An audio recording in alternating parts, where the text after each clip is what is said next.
Salam jumpa dalam mata kuliah Teori dan Metodologi Ilmu Pengetahuan Budaya.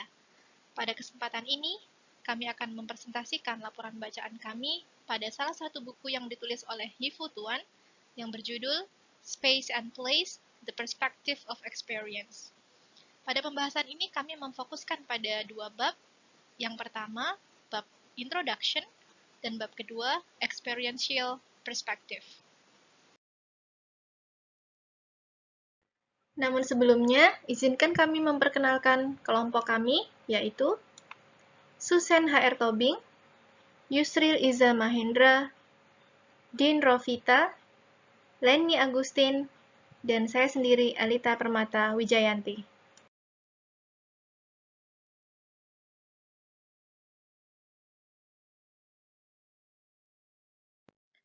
Buku Space and Place ini dipublikasikan pada tahun 1977. Namun demikian, perspektif pengalaman yang dihadirkan masih terasa segar dan baru. Begituan, pengalaman terhadap ruang dan tempat bersifat intim dan konseptual, yang melibatkan perasaan yang kompleks dan seringkali ambivalen. Buku ini sendiri menghadirkan 3 tema. Yang pertama adalah tentang fakta biologis manusia. Tubuh manusia dengan posisi tengkurap, tegak, memberikan pemaknaan tentang posisi atas, bawah, depan, belakang, kanan atau kiri. Postur tubuh kita memberikan pemaknaan terhadap ruang. Manusia mengatur ruang agar sesuai dengan kebutuhan biologis dan hubungan sosialnya. Tubuh manusia menempati ruang dalam berbagai posisi, sedemikian rupa sehingga kita pada akhirnya memahami ruang yang kita tinggali. Tema kedua berkaitan dengan hubungan antara ruang dengan tempat. Ruang, menurut Tuan, adalah sesuatu yang lebih abstrak daripada tempat. Saat kita mengetahui dan memahami suatu tempat, kita akan memberinya nilai dan pemaknaan tertentu. Ruang dan tempat saling bergantung dan membutuhkan definisi satu sama lain. Dari keamanan dan stabilitas tempat, kita akan menyadari adanya keterbukaan, kebebasan, atau bahkan ancaman. Tema ketiga pada buku ini adalah mengenai rentang pengalaman dan pengetahuan. Pengalaman bisa dialami secara langsung atau intim, secara tidak langsung dan konseptual, atau dimediasi oleh simbol. Pengalaman mungkin dapat tidak dialami secara langsung, secara konseptual, dan dimediasi oleh simbol. Sebagai contoh, kita dapat memahami konsep rumah kita secara intim, secara dekat, karena kita menguasai konsep ruang dan tempat di rumah kita. Namun, kita memahami ruang yang jauh dari kita hanya melalui secara konseptual atau dimediasi melalui simbol-simbol tertentu yang membentuk pengetahuan kita akan ruang dan tempat tersebut.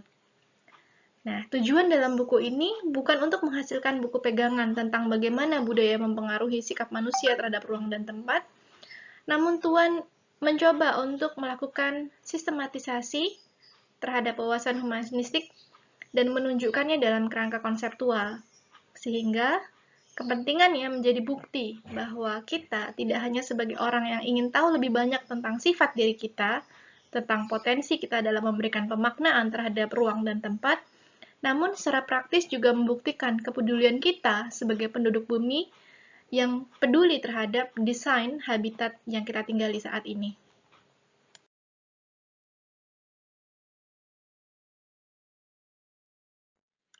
Yifu Tuan mengawali pembahasan buku ini dengan menceritakan tentang pengalaman seorang teologian asal Jerman bernama Paul Tillich. Tillich waktu kecil tinggal di Jerman Timur, sebuah wilayah yang dikelilingi tembok. Dan hal ini menciptakan perspektif ruang yang sempit dan terbatas. Namun, saat ia dan keluarganya berkunjung ke Berlin, ia merasakan sensasi yang sangat berbeda. Di Berlin, ia merasakan adanya keterbukaan dan kebebasan. Berdasarkan pengalaman-pengalaman tentang perspektif ruang dan tempat inilah, kemudian pada masa pensiunnya, Tillich memilih salah satu lokasi di kawasan Samudra Atlantik. Nah, pengalaman Tillich ini kemudian memunculkan pertanyaan mendasar. Mengapa sebuah tempat dapat memberikan kesan tertentu seperti luas, sempit, terbuka, atau terbatas? Dan apa yang memberikan identitas dari sebuah tempat? Pertanyaan mendasar inilah yang kemudian melanjutkan pembahasan-pembahasan Yifu Tuan dalam buku ini mengenai pemaknaan terhadap ruang dan tempat. Dalam konsep Tuan, ruang merupakan dasar terbentuknya sebuah tempat. Pemahaman terhadap ruang sendiri seringkali melibatkan kegiatan di dalamnya dan imajinasi spasial, sehingga ruang bersifat lebih abstrak daripada tempat. Pemaknaan tentang ruang mengisyaratkan adanya pengalaman atau interaksi manusia di dalamnya dengan ruang itu sendiri.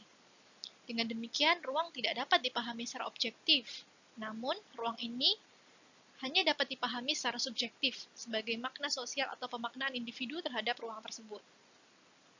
Di sisi lain, place atau tempat sifatnya lebih stabil dibandingkan ruang.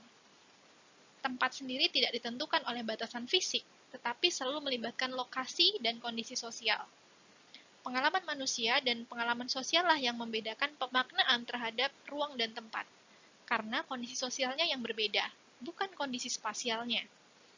Dengan demikian, jika kita berbicara tentang tempat atau place, maka akan ada sesuatu yang selalu unik, karena ada nyawa, impresi, persona, atau apapun yang menggugah perasaan yang diberikan oleh manusia yang tinggal di dalamnya, dan memberikan pemaknaan tertentu pada tempat tersebut.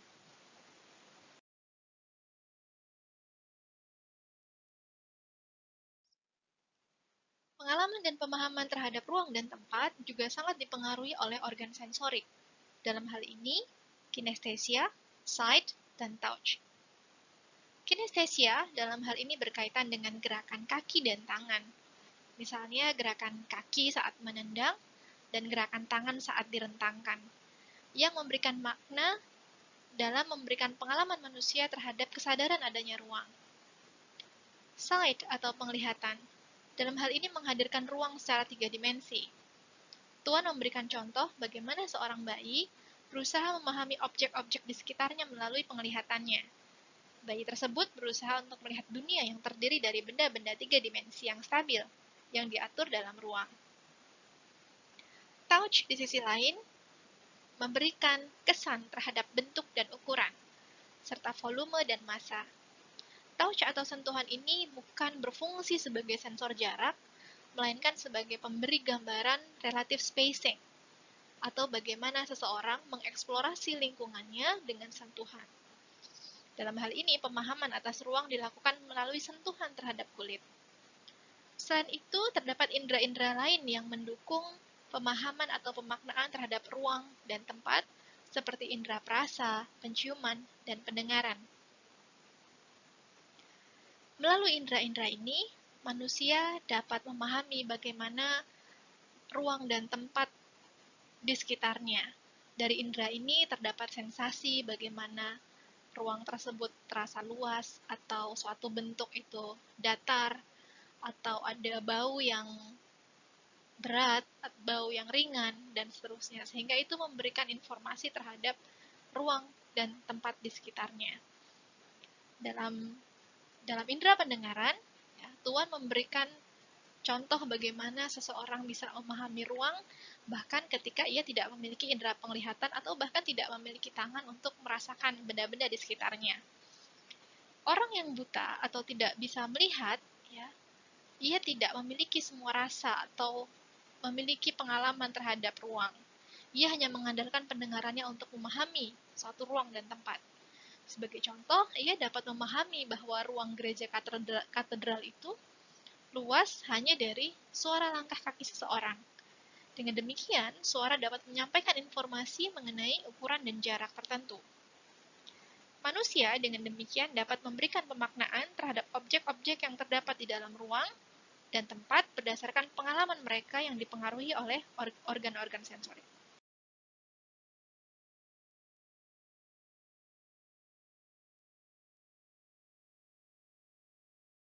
Dalam bab 2, Experiential Perspective, Tuan menjelaskan bagaimana pengalaman menjadi dasar atau kata kunci dalam pemaknaan terhadap ruang dan tempat.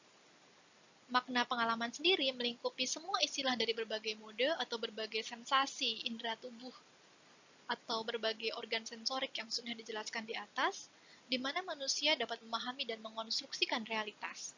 Sebuah realitas sendiri merupakan konstruksi dari pengalaman dan diciptakan dari perasaan dan pemikiran.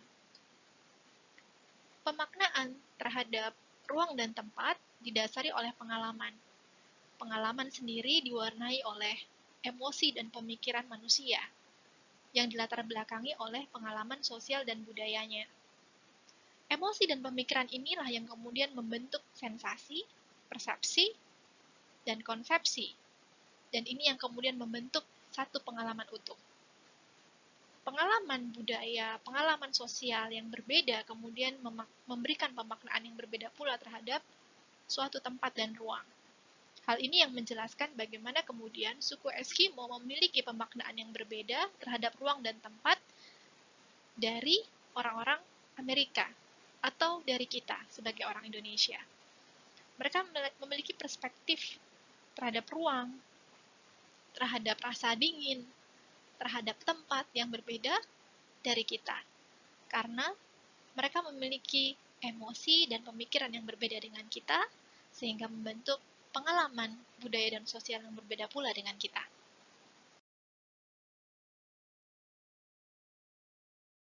Pada akhirnya, Yifu Tuan memberikan definisi terhadap space and place.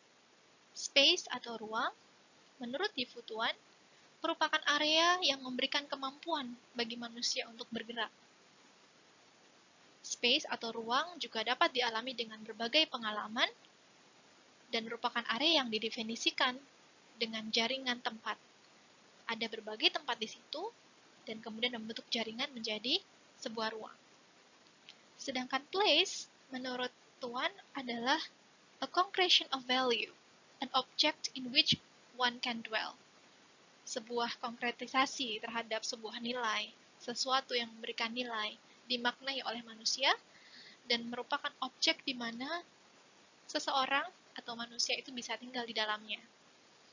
Place juga dimaknai sebagai pusat, nilai yang bisa dirasakan, di mana kebutuhan biologis manusia seperti air, makanan, tempat peristirahatan, atau reproduksi itu bisa dipenuhi. Jadi place bersifat lebih stabil dibandingkan space yang lebih abstrak. Dalam satu kalimat, Yifu Tuan memberikan kesimpulan bahwa place is security and space is freedom. Tempat itu adalah sesuatu yang memberikan rasa aman, sedangkan ruang itu adalah area yang memberikan kebebasan.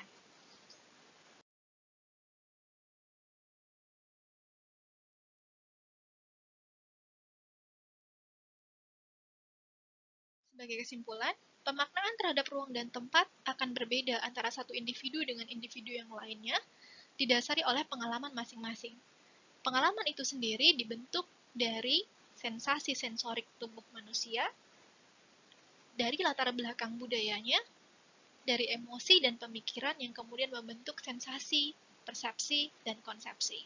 Dengan demikian, pengalaman menjadi kata kunci atau suatu dasar yang melatari pemaknaan terhadap ruang dan tempat.